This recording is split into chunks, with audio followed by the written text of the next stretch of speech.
Okay. So, Hare Krishna. So, in our previous sessions, we completed chapter 3 and we started chapter 4. So, just a context to these 4 chapters. In first chapter, Arjuna doesn't want to fight. He gave various reasons.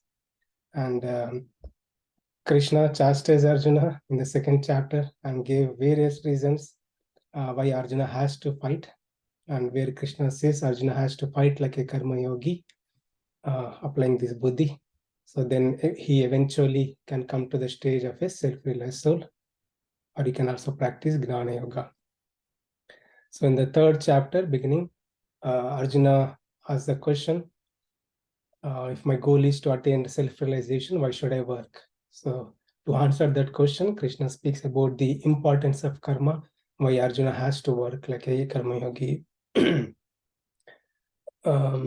the fourth chapter, Krishna talks about this knowledge, whatever he has spoken so far.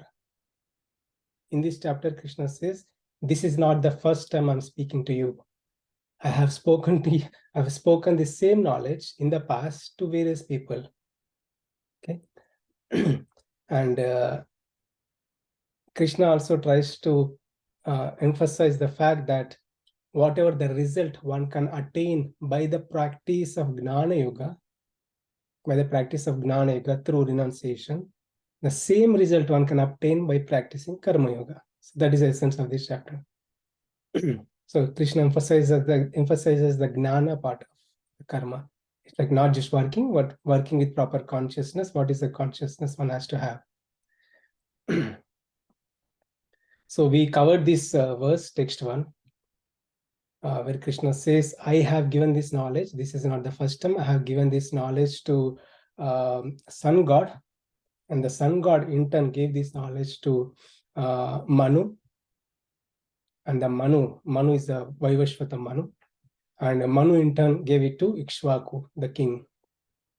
Okay, so Ikshvaku, in the same lineage, Lord Rama appeared. And we also looked at this, what Krishna said he has given before. So when was that before?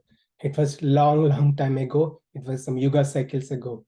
Okay, so we went in detail about this life of Brahma and Kalpa, Manvantara, Yugas. So we are here, we are in this Kali Yuga. So we are just 5,000 years, 5,300 years past the Kali Yuga out of 432,000 years. So Kali Yuga lasts for 432,000 years. We just completed only 5,300 years, lot more to come. And there are many yugas in the past. And so basically, the current life of Brahma is 51 years. So out of 311 trillion years, so he already completed half of it, right? Almost 150 of it. So many more yuga cycles and much more time to come. So what Krishna said here, so he has given this knowledge to Vivashwan Sun God. So that was like 28 yuga cycles back. Okay, 28 yuga cycles back. So one yuga cycle is how many? 4 million years, 4.3 million years. It's 28 times 4, right? So almost 120 million years ago, he has given this knowledge to the Sun God. So that's not the first time he has given. He also has given this knowledge to Brahma and many people. So this we covered. And since there was a mention about Vaivashvata Manu, so we also looked at this Matsya avatar, how Lord appeared in the form of a fish, right, and saved this Manu. Okay, text 2 will continue these verses from text 2 onwards. Okay, I'll read it. Text 2. Evam parampara praptam imam rajarshyo viduhu sakhalena mahata yogo nashta parantapa. Translation. This supreme science was thus received through the chain of disciplic succession, and the saintly kings understood in that way. But in the course of time, the succession was broken, and therefore the science as it appears to be lost. So here Krishna is saying in the previous verses what he said, as I have given this knowledge to sun god, like how many 120 million years ago, right? And that came in the disciplic succession. That knowledge transition has happened from one person to another person. But eventually, there used to be people, they used to practice. Now that practice has been gone. Okay, so that is the essence of his verse. And Krishna says, that's why I come again to give it. So we'll look at, we'll break down a little bit. So Rajar Shayo. So the first thing is parampara, evam parampara praptam. So parampara means disciplic succession, disciplic succession. So it is very important for one to learn any knowledge from disciplic succession, or I would say a higher authority, a higher authority. So there are different ways we can gain knowledge, right? There are three pramanas, three ways we can gain knowledge. One can gain knowledge. One is pratyaksha pramana, like pratyaksha means looking at it. I look at it, okay, this is phone, I gain knowledge. So that is pratyaksha pramana.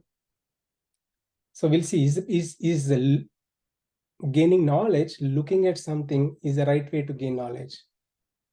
So we look at the sun. What is the size of sun? Few inches from here, right? Right? Few inches from here. But is it the size of the sun? No. Its size of the sun is 108 times bigger than the size of Earth. It's so huge. But from here, we can see just few inches, right? So likewise, we can't learn everything. We can't see and learn everything through our senses. Senses have defects, right? Senses have defects. We can't learn, we can't gain all the knowledge by sensual perception. Okay. So that is pratyaksha pramana. That is anumana. Next is anumana pramana. I can speculate. Okay. I look at the sun. Okay. It's like a shining object. Maybe someone is supplying electricity to him. Right. Or if you say theories, there are hundreds of millions of theories one could speculate. How can we trust a knowledge, which is speculative? That is also not a right way to gain knowledge. So what option we have then? Right? That is Shabda Pramana. Shabda Pramana. Shabda Pramana means hearing from an authority, correct authority. So in the schools also we see, there is a department of math. They establish certain facts, and that is passed down through schools. Everybody follow that. Right? 2 plus 2 is 4 because that is established by this department of math. Right? So similarly, to gain knowledge about God or any spiritual knowledge, so it is very important one has to gain the knowledge through disciplic succession, right, from the authority. So in case of gaining knowledge about the God, who is the highest authority? God himself. God himself has to speak about himself and how he is created, right? So only Apple knows, right? Apple is the one who produces the manual and all the descriptions about the product, Apple phone, right? So Samsung wouldn't produce. Only Apple has to produce its manual because Apple is the one who manufactured this iPhone. Similarly, this Bhagavad Gita or anything about the God, if we want to gain knowledge, it has to come from the authority itself. Here in this case, the authority is the Supreme God himself.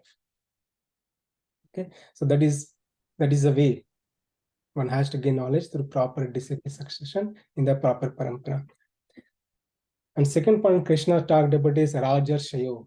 Rajar Shayo. He has given this knowledge to saintly king. Raja means a king. Raja means a king. A Rishi. Rishi means a saintly person. Right? So we see as two separate people, right? A Raja is a king and a saintly person is a king, two different persons. Krishna is combining it. Raja Shiyo. That means is a king who is also a saintly person. I repeat, a king who is also a saintly person. We don't see that in this world, right? Or rulers or administrative people, politicians.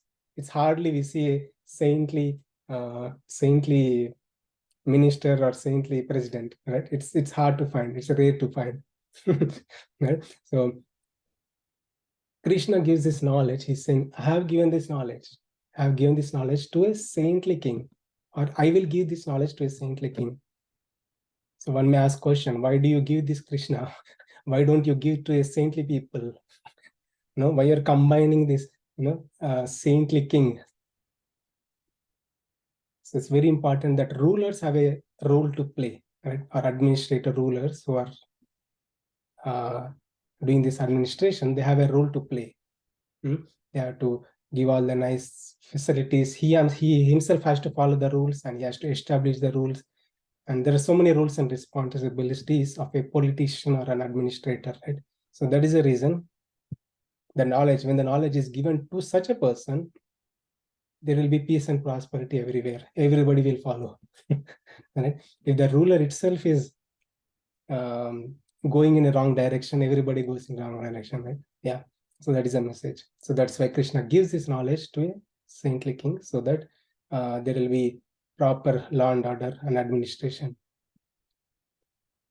And Krishna also says, sakalena mahata. Over the course of time, yogunashta parantapa. Over the course of time, the knowledge has been, or the practitioners of this knowledge has been deteriorated. So for example, simple example we can take in India, you can see there are sculptures, right? Shilpakala, right? Shilpakala. So there used to be family traditions, like grandfathers, forefathers, and parents.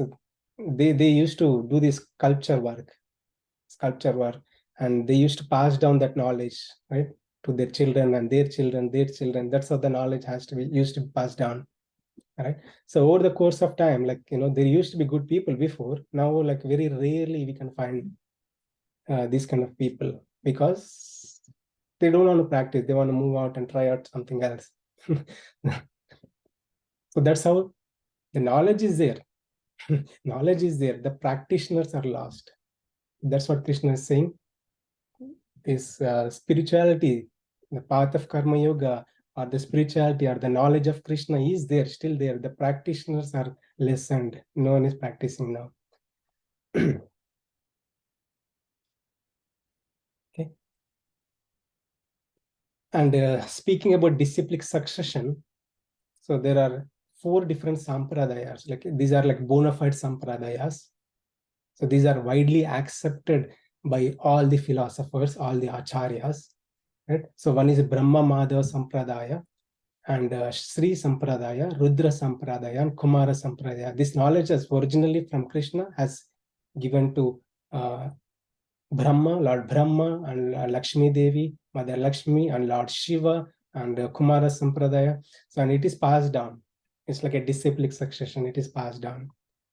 So whatever I am teaching now, whatever I'm speaking now, it is also a bona fide, because it is also coming from this proper Sampradaya. Right? So it has passed down from Brahma to Vyasadeva, Narada Muni, Madhavacharya, and all these gurus and our Acharya, Srila Prabhupada.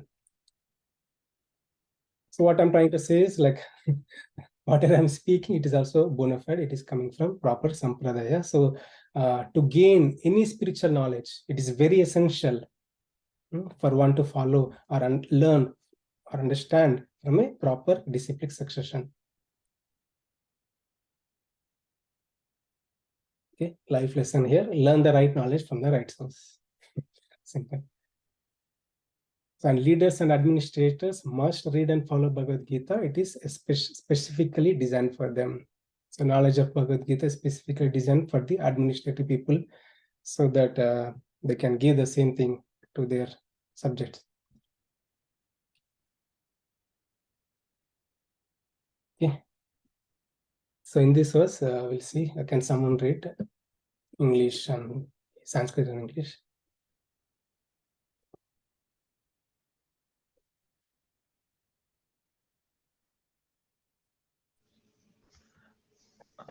सैवयां मया तेद्य योगः प्रोक्तः पुरातनः भक्तोऽसि मे सखा चेति रहस्यं ह्येतदुत्तमम्.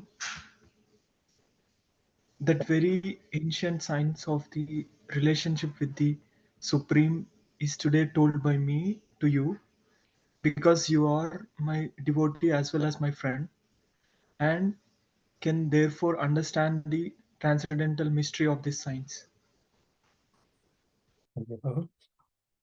So connecting to the previous verses, what Krishna has said, he has given this knowledge like 120 million years ago, in the beginning of this millennium, to sun god. And in the second verse, he says it has been transmitted or transferred through the disciplic succession. And eventually, over the course of time, the practitioners of this spirituality or karma yoga are being lost. And now Krishna is saying, what are the saying in the first two chapters, right? And until third chapter, whatever Krishna has spoke about it, he's saying like, I'm giving this knowledge to you again. This is not new. I've given this before, I'm giving to you again, because one may ask, why are you talking about this to Arjuna now?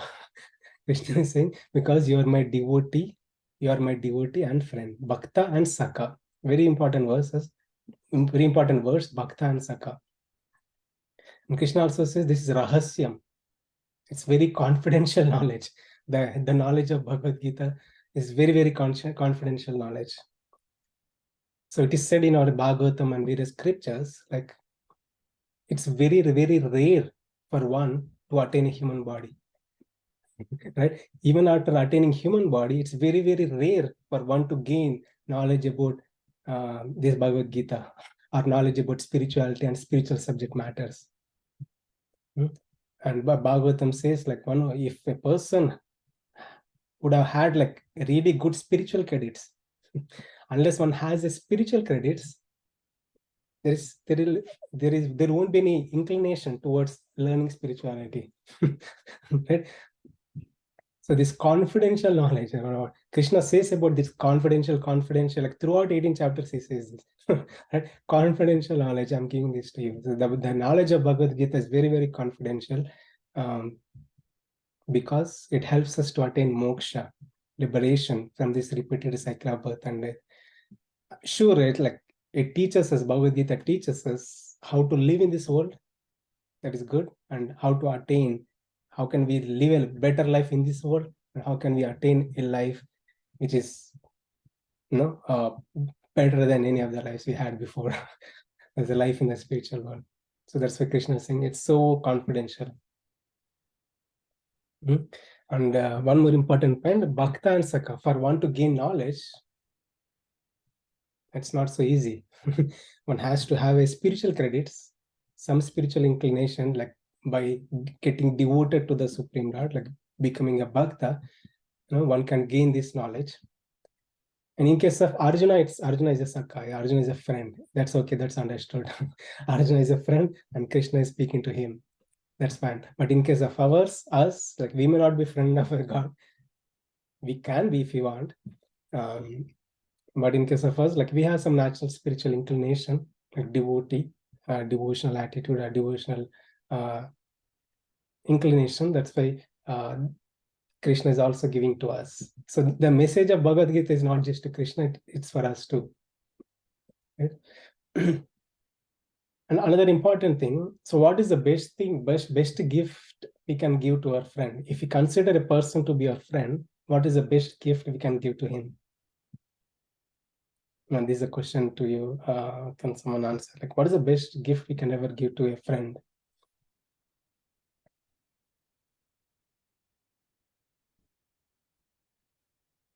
Maybe someone can unmute and answer. Yeah, I think books are something. If we know their interest, sometimes we try to give books or knowledge. End of the day, it is I did you what did you say? Sorry, there is a disturbance. Okay. Sandhiji is saying presence, communication. Books. I think that's what I was trying to say. Books are knowledge. I mean, in the sense that any links, good, their interest. Basically, knowing what is their interest. Also, sometimes giving that to them. Yeah.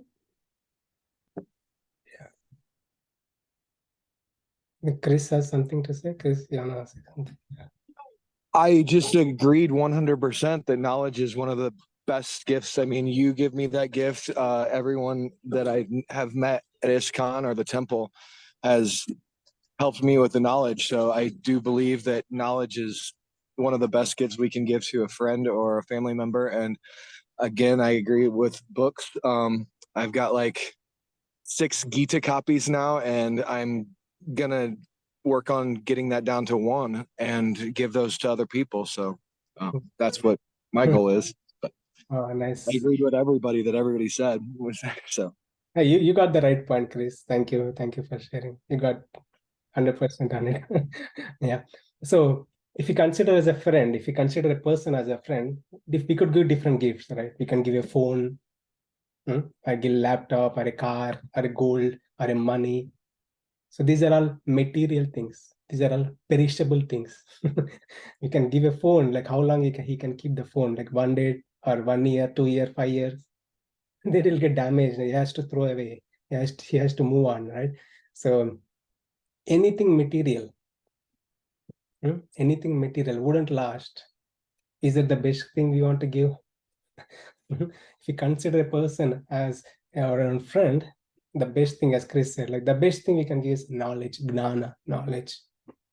So there are different kinds of gnana, knowledge we could give, like knowledge about movies, knowledge about cricket, knowledge about all material things. There is so much knowledge. There is so much knowledge in this world we could give. But the best knowledge we can give is the knowledge which helps him to break the cycle of birth and death, right? To attain moksha. That is the best knowledge we could ever give. So that's what the message here Krishna is saying to Arjuna is like, because you are my devotee and friend, I'm giving to you. So same thing in our case also. If you see any friend or if you know any person, the best knowledge we can give to any friend is the knowledge of spirituality or the knowledge of spiritual science that can help him, that will help him to attain liberation, moksha. And more importantly, yeah, of course, like living in this world, living in this world and attaining a higher spiritual abode. Okay. So I'm speaking really fast. Stop me if you have any questions anytime. So qualification, the Krishna message to Arjuna is the qualification to receive knowledge from Krishna is one has to be a devotee and a friend. So in case of Arjuna, Krishna is speaking because Arjuna is a friend of Krishna. That is good. And in case of us, one has to be a devotee or at least spiritual inclination to learn the knowledge from Krishna. Okay, 4th verse. Maybe I'll ask someone to read.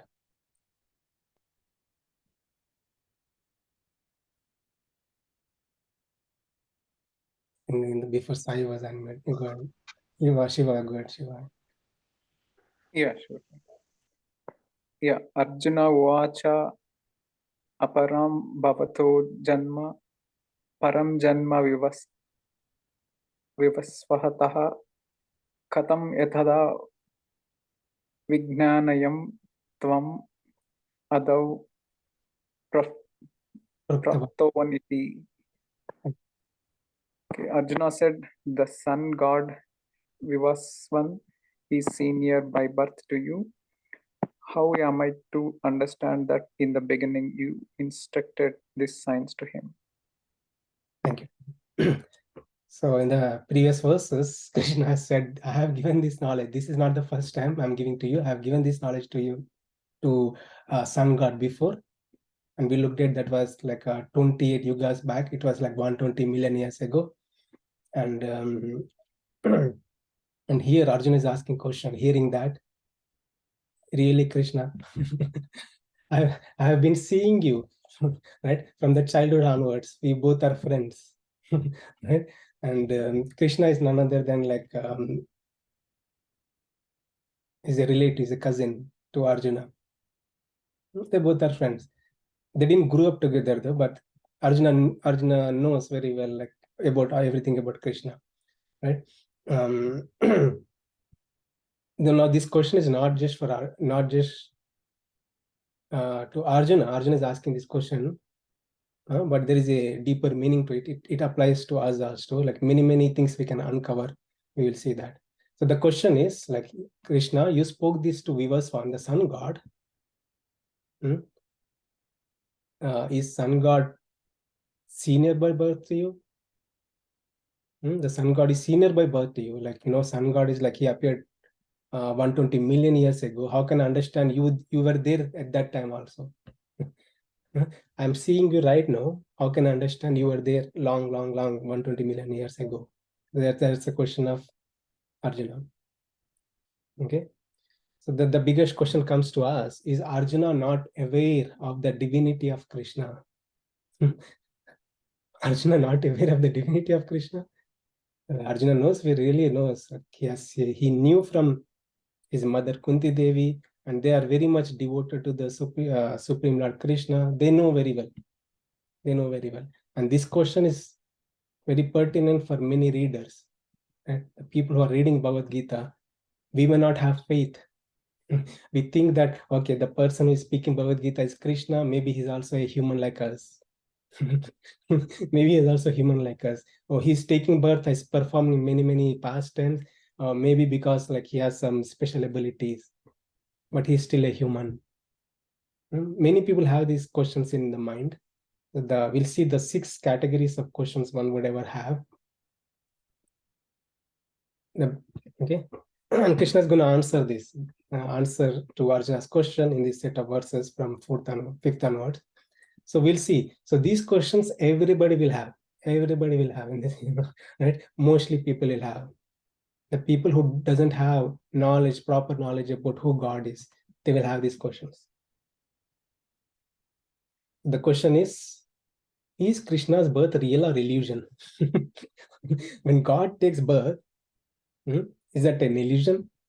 He creates an illusion to us that we'll see the God as God. Right? Is Krishna's birth an illusion? Our second question is, when Krishna takes birth, does he compromise in his attributes? Right? Maybe this person may have some knowledge about the God, who God is, but he thinks that when God appears, God doesn't appear with his full potencies. Right? We'll learn many things actually now. So, and one may have this question, like, when God appears, is God body?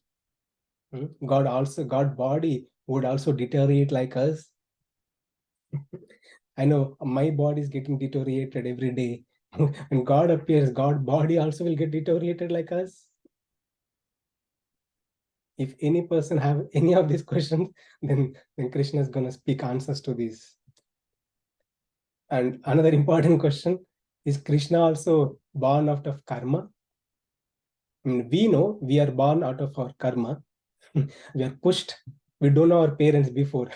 We are just put it in a family. After taking birth, a mother takes care of us. We think like, okay, this is my mother, this is my father, and that's it. We don't know. we are forced to take birth, right? Because of karma. Sometimes in human species, sometimes in animal species or different species. How about Krishna? How about the God? God also is forced to take birth because of karma. If we have these questions, then Krishna is going to answer. And what is the time? When do you take birth, Krishna? You're saying you'll appear. People have this question generally, right? God will appear one day. When God appears, why God appears, all those things we'll see. And another important thing, what do you achieve? When Krishna takes birth, what he achieves? What is his goal? What is his motive? And yeah, mostly people have these questions, and Krishna is going to give answers for all this in upcoming verses. He'll ask someone to read. Text 5.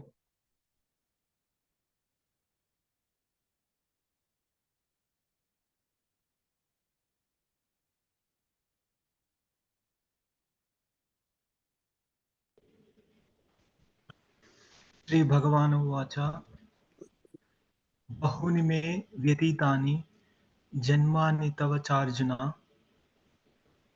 तान्यहं वेद सर्वाणि न त्वं वेत्त परं परम्. The personality of Godhead said, many births Both you and I have passed. I can remember all of them, but you cannot. O subduer of the enemy. Thank you, Adi. So Krishna started giving answers. Arjuna has one question, but we looked at various questions like people in general have about the God. And with these answers from Krishna, so we can learn more about all the intricacies of the God and the reasons why God appears and many things about the God. Now, first he is saying, many births, both you and I have passed. Krishna also in the second chapter, I think beginning he says, second chapter in the beginning he says, I was there in the past, I'm there now, I'll be there in future also. And you are there in the past, you are there in current, and you'll be there in future also. So that means like not to compare God versus us, but we living entity goes from one body to another body. So we were there in the past, we continue. So in case of Arjuna also, Krishna is saying, Arjuna, you have taken many births. Okay, this is not the first time you appeared now. You have taken many births, and I also incarnated. I'm not born. I also incarnated and appeared in many forms. And Krishna is saying, I have the knowledge about myself. God has the knowledge about himself. And here Krishna is saying, you don't have the knowledge. You don't know your past life. You know only your current life. It's very practical, right? We know our current life. Do we know our past life? No. that feature is disabled. that data is gone. The data is there, but it is hidden. It's encrypted. That data is encrypted. That will be decrypted when we attain moksha. We can know all our past life, all our history of our life, but currently is protected. The data is there, but it's not revealed. It will not be revealed. But who knows that knowledge then about us, the God? So God is the one, Krishna is the one. He knows he knows about himself, various incarnations, and he also knows about everybody, all the living entities. He has the knowledge about all the living entities, past, present, and future also. Past, present, and future also. Not just Arjuna, everybody on the planet. Everybody, every living entity. And every non-living entity also. God, that's God. So why? Because Krishna resides as Paramatma in the heart of every living entity. Along with us, we also have one more person, one more neighbor sitting next to us. The person is Krishna, God. He has a complete knowledge, complete database about us, our current life, past life, and future also. So what Krishna is trying to say is, I'm not like you. I'm different. I'm a God. I'm not like you. I'm different from this. I'm different from normal living entities. So we covered first question. So other thing is, in the Mahabharata time, Krishna talks about the previous lifetimes of many people. Okay. So we take example like Dhritarashtra. So Dhritarashtra is a blind king. His son was Duryodhana. Because of that, this big Mahabharata war happened. And one day after Mahabharata war, Dhritarashtra was nicely sitting there, and he was lamenting about the death of his sons, 100 sons. He had 100 sons. So he's very much lamenting. And that's when Krishna appeared. Then Dhritarashtra asked this question. Dhritarashtra asked this question, Krishna, I know my current life. I know my current life. I never committed any sin. I lived a very austere and dharmic life so far. Now the pain I'm going through is so severe. Right? I lost my 100 sons. Why is that so? Then Krishna gives a beautiful answer. Krishna says, 50 lifetimes ago. It's not one lifetime. Krishna goes back 50 lifetimes ago. So 50 lifetimes ago, you were a hunter. You were a hunter and you killed 100 baby birds. 100 baby birds in front of the mother. So there is a mother bird. This mother bird had 100 baby birds. So this guy, this hunter, he went and he stormed and he killed all these baby birds, 100 baby birds. And he also killed the mother. So because of that, you have to go through this karmic reaction. That is, all your sons are dead now. Then Dhritarashtra says, like, why 50 times? Why I have to wait for 50 times to go through suffering? Why not the next lifetime? Another beautiful answer. There says, to get one son, one has to have very good karma. So in the 50 lifetimes, you have accumulated very good karma, all the charitable works, all the good things you have done. So because of that good karma, you attained 100 sons. And because now that you have 100 sons, that bad karma came into effect and you lost your 100 sons. So anyway, this is about the karma though. But the point here is Krishna knows past, present, and future. And the example we can see is in case of Dhritarashtra, he revealed the secrets of his past life, that he was a hunter and he did all those things like 50 lifetimes ago. And in case of Kamsa and Karna, like Kamsa was also called name a very demon, and Karna, one of the warrior in Mahabharata who supported Kauravas, right? So, and during the conversation with Arjuna and Krishna also talks about this Karna also, who this Karna was, right? So in the previous lifetime. So Krishna is God. Simple. Supreme Lord knows everything.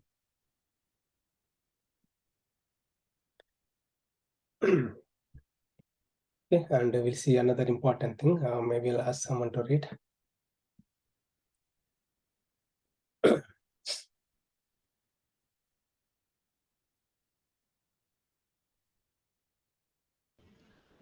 Uniqueness of Krishna's appearance.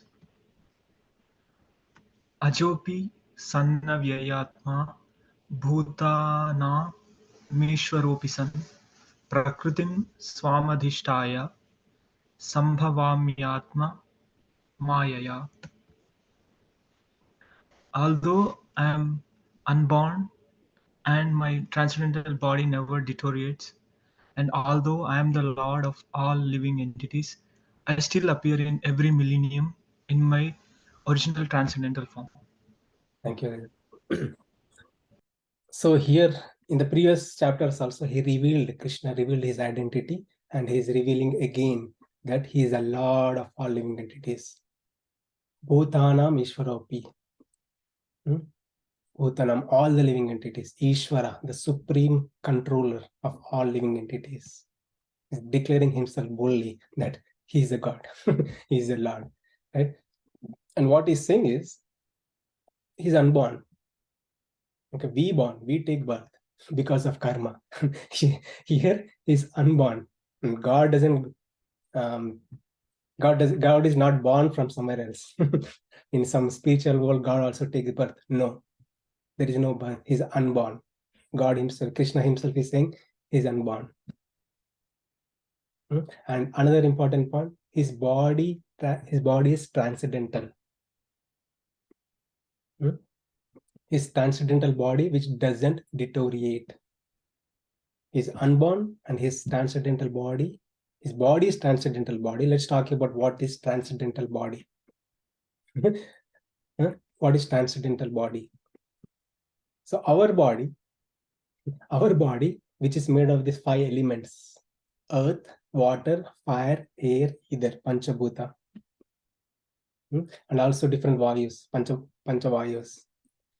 So from the earth element, like solidity part are like bones and bone marrow, bone structures. These are from the earth element, right? And the liquidity element, right? So the blood and all those things, the liquidity element from the liquidity things from the element of water. So likewise, we covered this in previous chapters. So likewise, our body is a Prakrita body, which is made of these elements: earth, water, fire, air, and ether. And this is subject to deteriorate.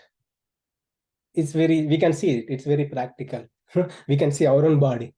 we were like a 0, 1, 2, 3, 4, 5, 10, whatever the age now. And we can see our parents or relatives, they're getting deteriorated every day. Right? So we were energetic before, like full enthusiasm, full energetic. Now is we don't have that energy. It's getting deteriorated. We can see. And the sense of vision is getting lost. The hearing abilities, we're doing various things with good abilities. It's getting lost. It's getting deteriorated because our body is made of that. Atma is pure. Atma, we are in this body. Our body is subject to deterioration, because this is made of these 5 elements. But the God's body is not made. He's always transcendental, aprakrita body, shuddha sattvamayam body. Okay, there are no words to describe though. His body is not like our body. So there is a nice pastime, right? So in the yeah, so in the I'll talk about it. In the nice pastime here in the Krishna, when he was born, he was performing various pastimes. So once Mother Yashoda, Krishna's mother. So as Krishna is not born, let me talk about that first before I go into this story. So about left side picture, you can see here in left side picture. So Krishna's body is all transcendental, right? When he appeared like that. He appeared with all his ornaments. Right? He did not appear like from the womb or like not like a regular birth. He appeared just like transformed, right? And he chooses his parents. He chooses his parents. We don't have a choice. We are forced to take a parent. We are forced to take a parent. But in case of Krishna, he can choose. He will choose his parents, and he appears. And more will learn like why he chooses parents. But anyway, when Krishna appears, he appears with his transcendental body, which is a beautiful form with all the ornaments, and he also reveals himself like originally, like how it is in the Vishnu form, right? And his body does not deteriorate, right? So we can see like Krishna is growing. That means his body is also getting deteriorated. No, no, no. He's growing out of Leela, like pastime he's performing. So when we look at the details in the right side picture, you can see here. Now the connection here. So Yashoda Maharani, Yashoda, the mother of Krishna, when Krishna accepted Yashoda as his mother. So this Yashoda, once she went to take bath. So in the old and previous ages, they used to go to the river to take bath. So she took Krishna along with her, and she kept Krishna like at a place. This is Mridabhakshan Leela, where Krishna ate the mud. Okay, so Mother Yashoda went and she took bath, and she came back, and to her surprise, and there are a few others also complaining, hey, Krishna is eating mud. And Krishna is eating mud. So she rushed to Krishna, and she saw Krishna was really eating mud. Dust, mud. Krishna was really putting the mud into his mouth. So that time, then Mother Yashoda asked Krishna, are you eating mud? Krishna says, no. Are you eating mud? No. There is a famous this one, right, rhyme, Johnny yes papa, eating sugar no papa, telling lies no papa. Open your mouth. So same thing happened here. So Krishna, open your mouth, you are telling lies, open your mouth. So that time Krishna opened his mouth, little bit mouth, and Mother Yashoda, she saw in the mouth of Krishna entire universe, entire creation, all the spiritual world, material world, everything was present. And to her surprise, she also saw herself.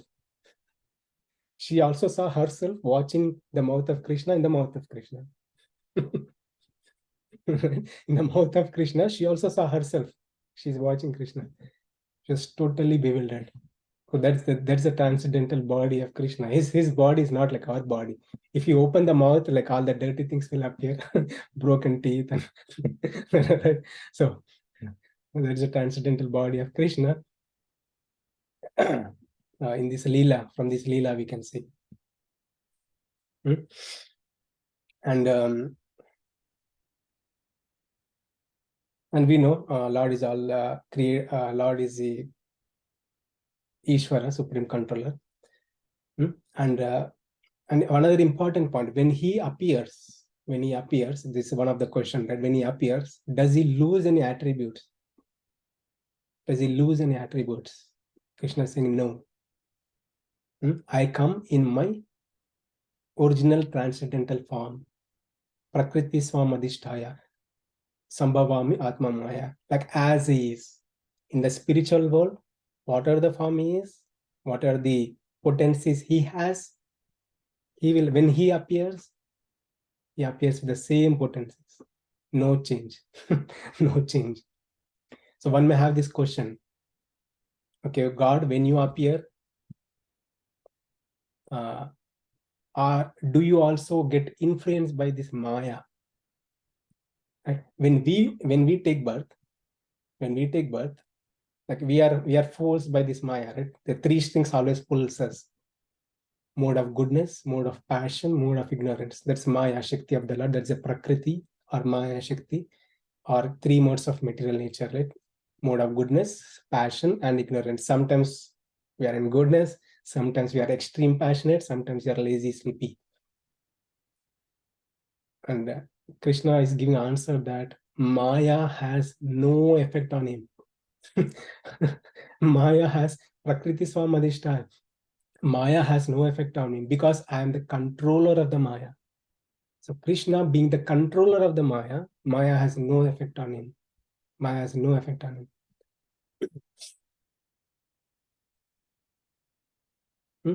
And the last important, Krishna appears, when he appears in his original transcendental form, as he is. As he is. Okay, so we'll try to be a quick analysis here. And I spoke so much. So from the past few verses, so God is the one, Supreme Lord is the one who remembers everything. He remembers past, present, everything. We forget. We don't remember our past life. So this is analysis between Lord and us. Okay. So we forget our own life, in the past life, and we also forget current life also. 1 hour before also what happened, we our memories are weak. And Krishna's body is transcendental body. His body doesn't deteriorate, and there is no influence of this Prakriti on his body, like mode of goodness, passion, ignorance. But in case of us, our body deteriorates. We'll die. We take other birth. Again, it continues, right? Our body deteriorates. And we also have this influence. We are pulled by these three ropes. We are bound by these three ropes, and we are pulled by these three ropes. And when Lord appears, he appears by his own will. His own will. We don't have a choice. We are forced to take birth to a parent because of our own karma. And God body does not change body. We change bodies. When we take birth, we change bodies. We are in human body now. We may or may not get a human body. We may go in animal body, again come to human body. We don't have a choice. God doesn't have any change of bodies. Okay. Yeah, we have a few more minutes. Hope this is not too much info. We'll quickly cover 7, 8, 9, 7, or at least one more verse. Can ask someone to read this, please. This is very, very important verse from Bhagavad Gita. Mostly many people of Indian origin knows this verse. If they know Bhagavad Gita or not, but they'll know this verse. They hear this verse in temples or in many places. It's very, very important verse. I'll ask someone to read, please.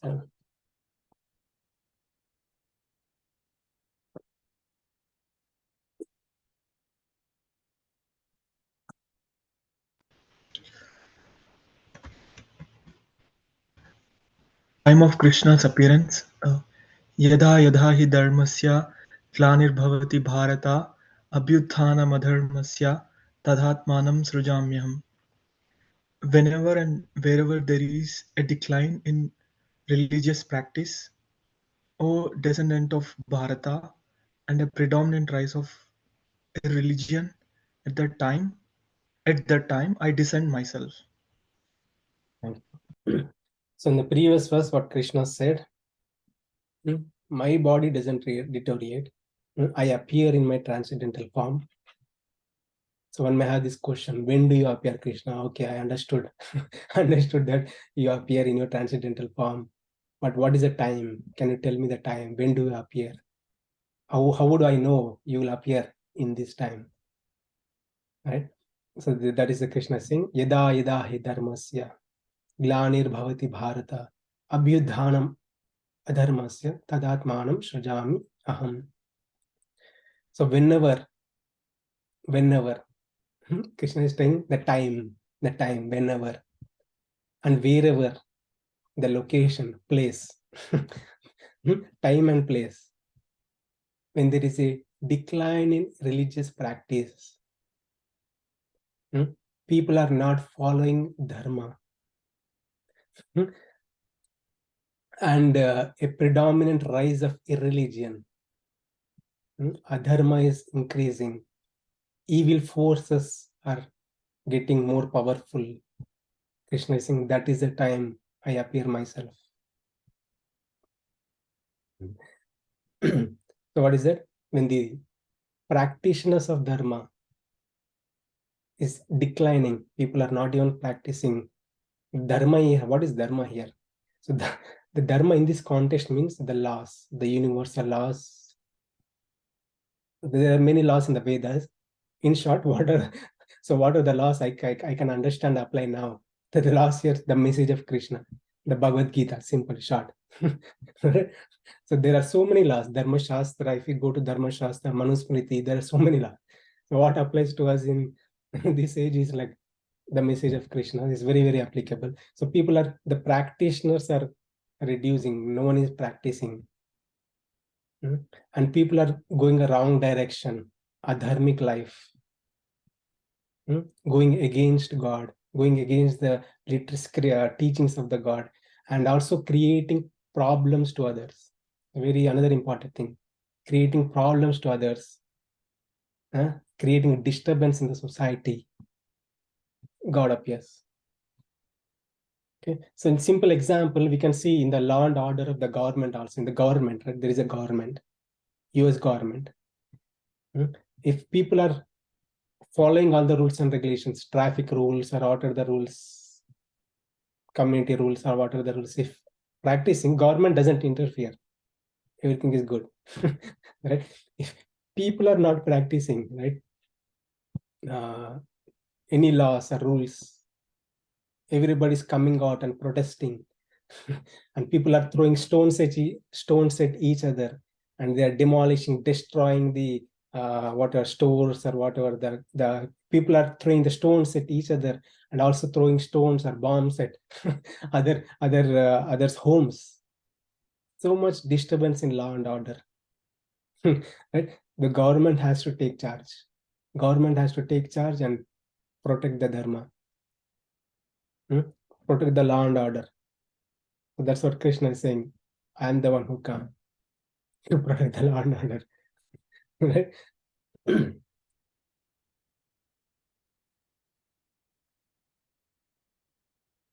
So sometimes God himself appear, sometimes he sent someone, right? We'll see that, we'll uncover that in upcoming verses. So when does Lord appear? So simple, we'll see just an insight to this verse. When does Lord appear? So when there is a decline in religion, no one is following dharma, no one is following rules and regulations, no one is following Bhagavad Gita, and everybody is behaving like miscreants, like creating problems to others, and so much disturbance everywhere. So that is the time Lord appears. And Srijami, Srijamyaham. So that is like I manifest myself. No one should tell me.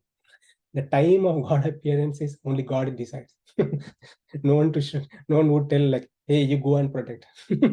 Right? And no one will command Lord. Lord himself takes the decision. Now I have to appear. And Lord, Supreme Lord, is the one who defines the law, and he establishes the law, he defines the law, and he makes sure the law is being followed. Similar to this law in the government. Okay, and the last thing we will see certain facts about Avatara. When we now that we know like God appears. Okay, so we'll know more facts about like how he appear and various things. I'll finish it off in a few minutes. So there are 6 kinds of incarnations of the Supreme Lord. 6 kinds. So we all know the Lord Vishnu appears in different forms, right? Matsya, Kurma, Varaha, like a fish, like a tortoise, right? And like a boar. He performed many pastimes. And everybody knows this Dashavatara, top 10, Dashavatara, right? And in Srimad Bhagavatam, we can see there are 23 incarnations of the Lord, not 10, 23. And towards the end, Vyasadeva says there are unlimited incarnations. Unlimited. We can't count the sand particles on the ocean, but we cannot count the incarnations of the Lord. Right? So sometimes Lord appears himself, and sometimes he sent messengers, and sometimes he empowers a living entity. So those are all like different categories of the Lord. Okay, Lord incarnations. So one is Purusha avatar. Purusha avatars. Purusha means like for cosmic creation, Lord goes into this ocean and various universal bubbles exist, and he also goes into each and every universes. And he makes sure like cosmic creation works. Okay, he's on duty. He's on duty, that duty, right? He comes, appears, and takes that duty, cosmic creation maintenance. That's a Purusha avatars. So I have nice pictures in other PPT. If you want to go more detail, we can go. And Leela avatars. Leela avatars like Matsya, Kurma, Varaha, Vamana. Lord appeared as a fish. We looked at the story of it in this one of this previous session, right? So Lord appears as a fish and he performs a Leela, pastimes, right? Out of his own sweet will. And Kurma. Kurma also is a big story there. Like Kurma means a turtle form. Lord took that form of a turtle during the ocean churning. Okay. And like that, Varaha, he lifted the entire earth. He took the form of a Varaha and he lifted the earth from the ocean. I'm giving a glimpses of it. There are so many details. Like I'm trying to cover it really short. So when Lord Varaha lifted the earth, right, he took a gigantic form and he lifted from, it's like a boar form he took, and he lifted the earth. And the size of earth was like very tiny, like a mustard seed. It appeared that when Lord lifted through his bow, through his nose, Lord lifted the earth through his nose, and it is that the size of the earth was like a mustard seed. So tiny. We can't even perceive the size of earth, right? But this Varaha took the size of a huge boar form, and he lifted this earth, and the earth was so tiny on his nose, like a mustard seed on his nose. So likewise, Lord performs so many pastimes, and various descriptions are given in Srimad Bhagavatam about the Lord, all his incarnations. And Guna avatars, 5 minutes I'll complete. So Guna avatars means like there are 3 gunas. In short, mode of goodness, passion, and ignorance. The in charge of mode of goodness is the Supreme Lord himself, Vishnu. Like Brahma, Vishnu, Maheshwar, right? Brahma, Vishnu, Maheshwar, right? Vishnu, Supreme Lord, is in charge of mode of goodness. He also take that position. and mode of passion was given to this department. This is managed by Lord Brahma, and other department managed by Lord Shiva. So he himself take these incarnations, guna avatars. He expands himself. Right? And Manvantara avatars. So we looked at Manvantara, various Manvantaras, right? Every Manvantara, there will be a Manu. Like he's a progenitor of this universe. So God himself take that. Sometimes it will be a living entity like us, or sometimes he himself comes as that person. So more details we'll talk if you want later. But Yuga avatars, like in every Yuga, Lord appeared in the Treta Yuga as Lord Rama, in Dwapara Yuga as Lord Krishna. So like that in every Yuga he appears. And this more very important thing is Shakti Avesha Avatar, Avesha Avatar. Avesha Avatar, like God doesn't incarnate sometimes, God doesn't come as he is, but he empowers a living entity.